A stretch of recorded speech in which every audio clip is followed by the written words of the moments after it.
মা বোনেদের উপর যে ধরনের অত্যাচার হচ্ছে, কসবার ঘটনা শুধু বিচ্ছিন্ন তো ঘটনা নয়, একের পর এক মহিলাদের উপর অত্যাচার সন্দেশখালী থেকে শুরু করে সব জায়গায় হচ্ছে।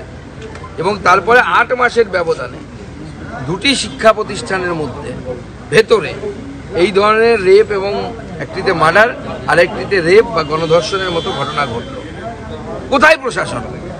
এরপরে একজন মুখ্যমন্ত্রী মুখ দেখাতে পারেন, তিনি সামনে আসতে পারেন এবং দাবি করতে পারেন আমরা এগিয়ে বাংলা মডেল চালাচ্ছি। এটা এগিয়ে বাংলা মডেল? তার লজ্জা করে না মুখ্যমন্ত্রী?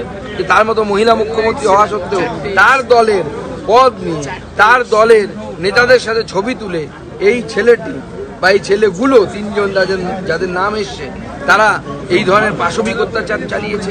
এবং যারা এই ধরনের পাশবিক অত্যাচার চালাতে পারে, মনস্তাত্ত্বিক এক্সপার্টরা বলবে আপনাদেরকে এটা তাদের প্রথম কাজ নয়।